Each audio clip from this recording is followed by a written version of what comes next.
Kembali lagi di channel Om Har. Hampir 1 minggu kita nggak bertemu.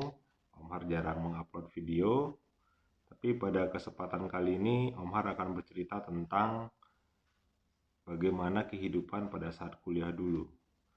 Jadi ceritanya tahun 2002 Om Har pergi merantau ke Jakarta. Kemudian pada saat itu ikut bimbingan belajar agar dapat lulus di UMPTN dulu namanya. Om Har pada saat itu ingin menjadi diplomat sehingga mencari jurusan hubungan internasional. Saat itu Om Har memilih pada saat SPMB itu UMPTN hubungan internasional UI dan hubungan internasional di Unpad. Nah, alhamdulillah dua-duanya gagal. Sehingga pergi ke Bandung mencari kampus yang ada hubungan internasionalnya, jurusan hubungan internasional, sehingga memilih salah satu universitas swasta di Bandung. Dan di situ pilihannya juga dua. Pertama mengambil jurusan hubungan internasional, yang kedua mengambil jurusan ekonomi. Nah, alhamdulillah hubungan internasional yang nggak lulus, ekonominya lulus. Tapi kuliahnya nggak di kampus yang tes awal di perguruan tinggi swasta itu, tetapi karena biaya cukup mahal di sana, Om Har mencari kampus lain yang biaya kuliahnya lebih murah. Saat itu berpikiran hanya ya udahlah pilihannya karena hubungan internasional udah 2 kali nyoba nggak lulus, akhirnya memilih jurusan ekonomi di salah satu kampus swasta di Kota Bandung.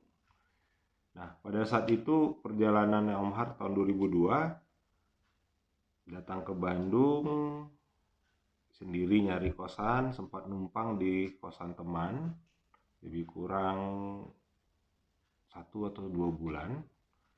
Kemudian mencari kosan yang untuk kita menetap, karena nggak enak juga lama-lama numpang di kosan orang, sehingga dapatlah satu kosan yang ukurannya itu 1 meter kali 2,5 meter atau 2 meter. Jadi ya pas satu jarak tangan lah lebarnya, karena itu biasanya kamar transit bagi teman-teman yang mau ngekos di sana tapi masih penuh. Jadi kita transitin dulu di kamar kecil itu.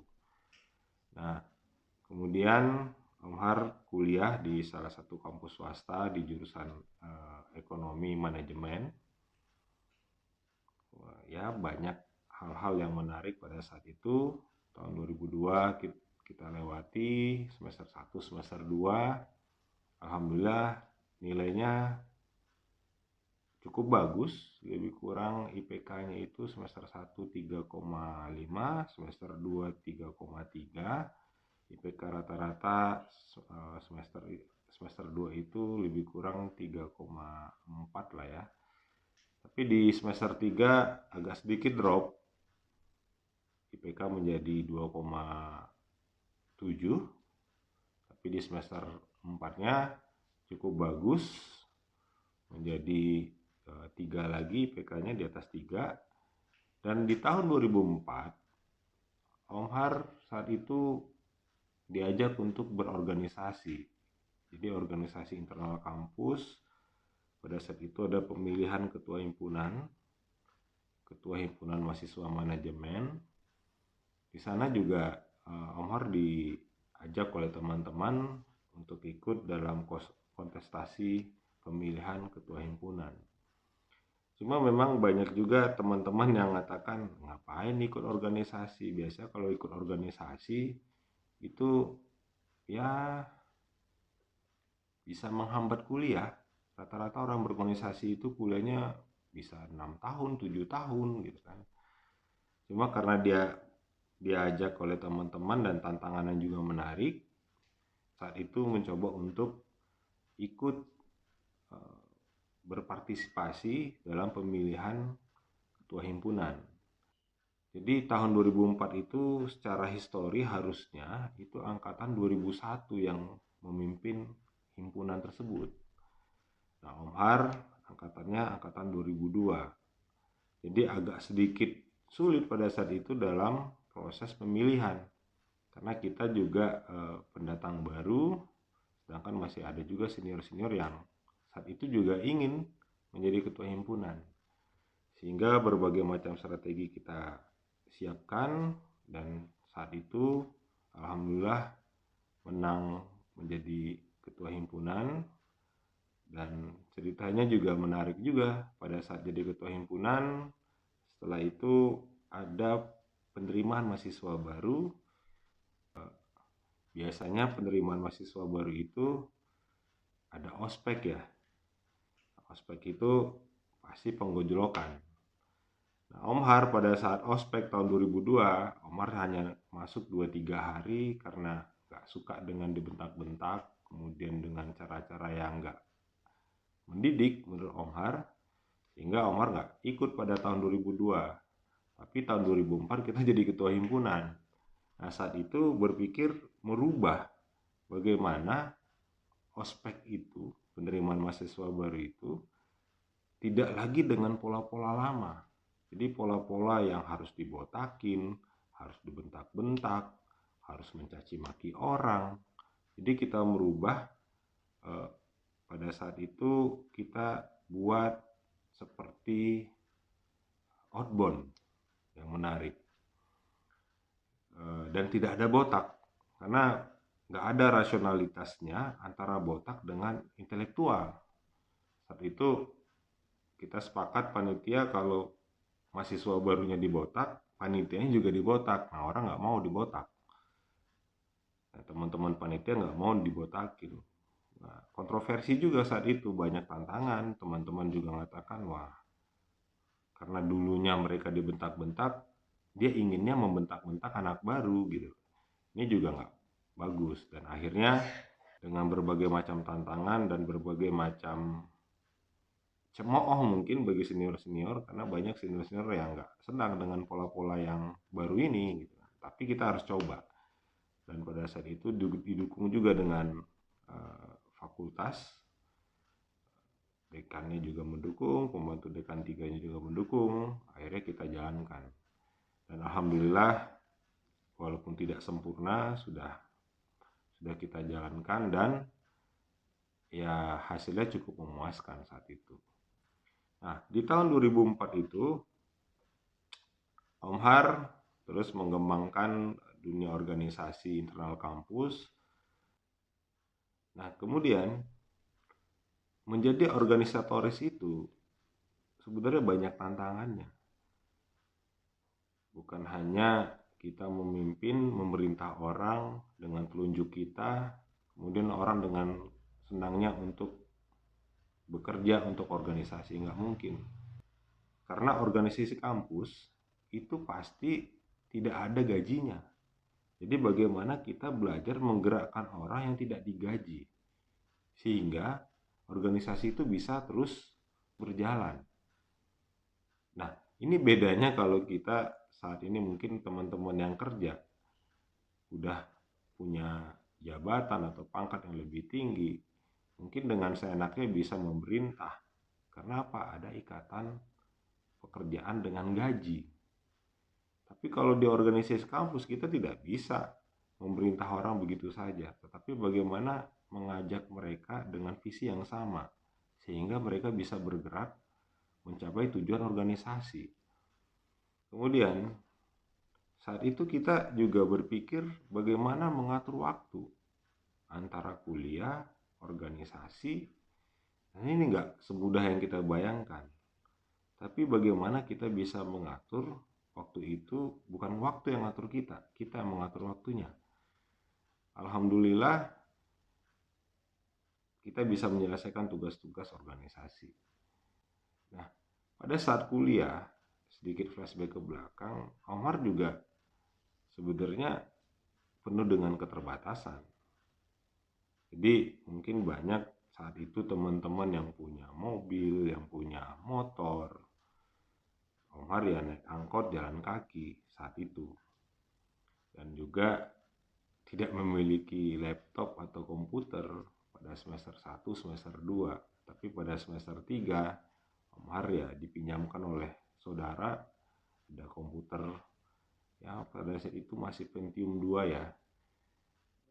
Ya lumayan, alhamdulillah dipinjamin, itu bisa untuk mengerjakan tugas-tugas yang diberikan oleh dosen. Dan juga dulu waktu zaman kuliah Om Har juga pernah jualan boxer, tapi kalau dekan saya bilang jualan kolor, tapi ya nggak apa-apa. Saat itu kita berpikir bagaimana mendapatkan penghasilan selain dari kiriman orang tua. Bahkan Om Har untuk membeli buku pun selain dikirim oleh orang tua, supaya hemat, teman-teman yang ingin fotokopi buku Om Har bantuin untuk fotokopi bukunya.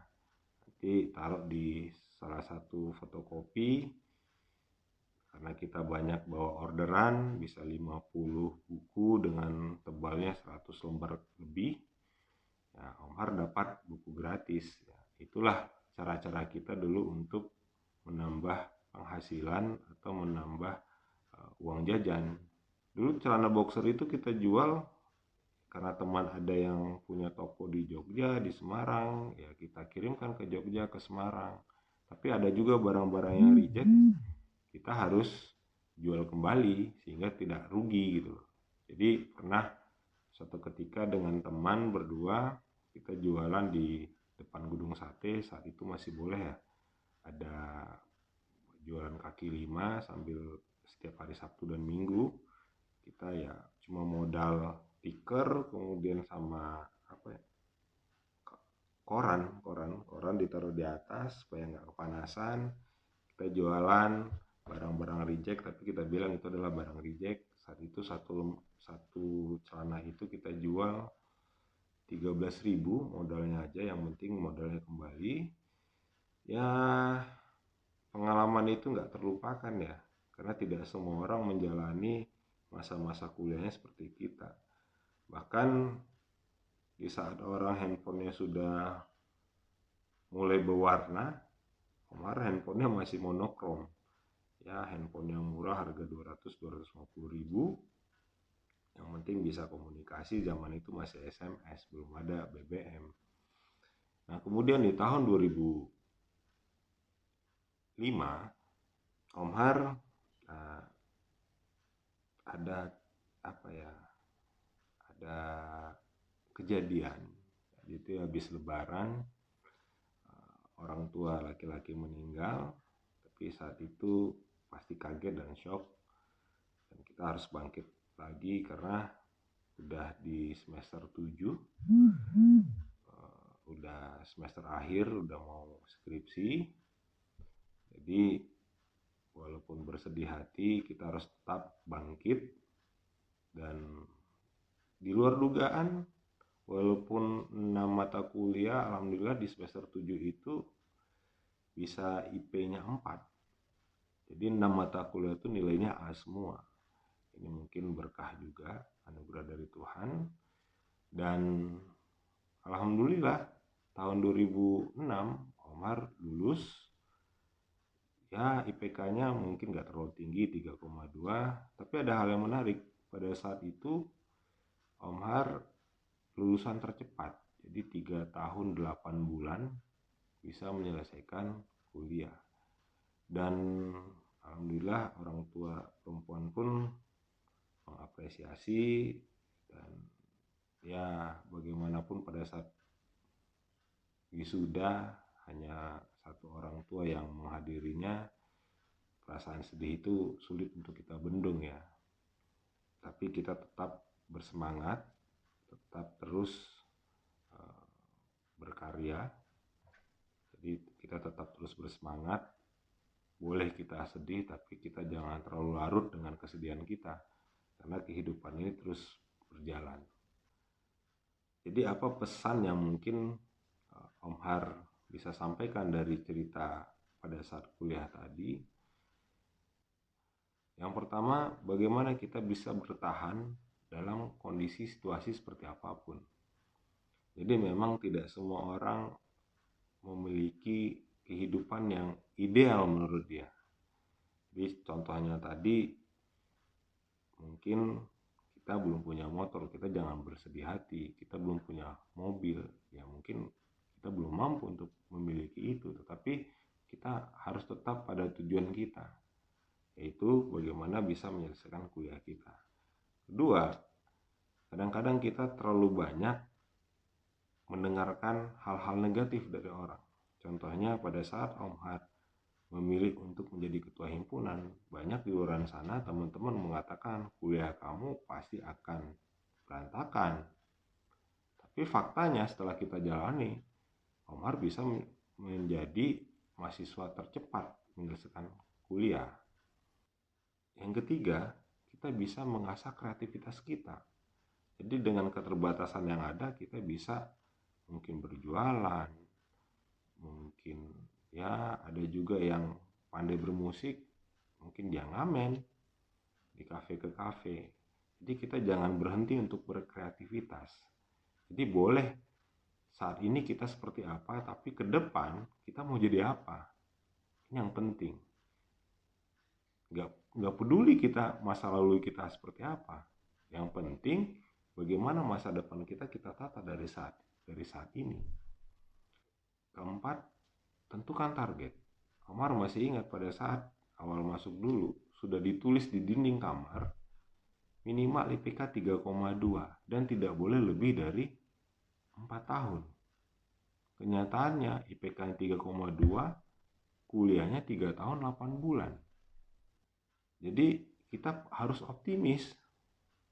Jangan kita berpikirnya, ya sudahlah, nggak mungkin, ya sudahlah, ya hanya bisanya seperti ini. Bahkan dulu ada cerita, yang namanya anak kos, kiriman itu ya cukup, tapi kadang-kadang kurang juga. Ya, bagaimana kita siasatinya? Ya kita berbanyak teman. Banyak teman banyak yang ngasih makan, tanpa harus kita minta. Faktanya seperti itu. Kadang teman ngajak main ke rumahnya, ya udah makan dulu. Kadang diajak nginep, belajar bareng di rumah teman, otomatis makan pagi kita disediain, malam kita juga dikasih makan malam. Yang penting kita pandai bergaul dan saling simbiosis mutualisme. Jangan enaknya di kita aja, tapi bagaimana bagi teman-teman juga asik, enak gitu. Jadi kalau teman-teman kesulitan terkait dengan materi pembelajaran, kalau kita paham jangan pelit ilmu, berbagi, selalu kita memberikan yang terbaik juga buat teman. Dan jangan mau sukses sendiri, ajak teman-teman untuk sukses. Jadi kalau sukses sendiri itu nggak enak juga. Jadi ajak teman-teman kita, ayo kita rame-rame masuk bareng-bareng, lulusnya bareng-bareng. Ya telat-telat sedikit, telat-telat 1 semester lah gitu. Jangan sampai ada teman kita lulusnya 7 tahun kemudian. Kita lulus 4 tahun, teman kita lulus 7 tahun, kasihan juga. Jadi ngajak teman-teman untuk bisa lulus bareng. Jadi kita ini harus optimis dalam menjalani kehidupan. Jangan sampai belum kita lakukan kita udah pesimis duluan. Belum kejadian kita mengatakan sudah tidak bisa. Belum apa-apa sudah mundur. Kemudian bisikan orang mengatakan tidak mungkin, kita mundur. Nah, Om Har berpikirnya terbalik. Kita harus coba. Kalau salah, kita coba lagi. Kalau gagal, kita coba lagi. Namanya juga hidup. Tidak semuanya akan berjalan mulus, tapi kalau kita nggak pernah mencoba, kita nggak tahu seperti apa ke depannya. Kita tidak tahu seperti apa kesuksesan. Makanya kita harus mencoba. Mungkin video ini bisa menjadikan inspirasi buat teman-teman semua. Jangan lupa dukung channel Om Har, klik tombol subscribe, dan aktifkan loncengnya. Dan jangan lupa share kalau ini bermanfaat bagi teman-teman kita yang lainnya. Terima kasih. Assalamualaikum warahmatullahi wabarakatuh.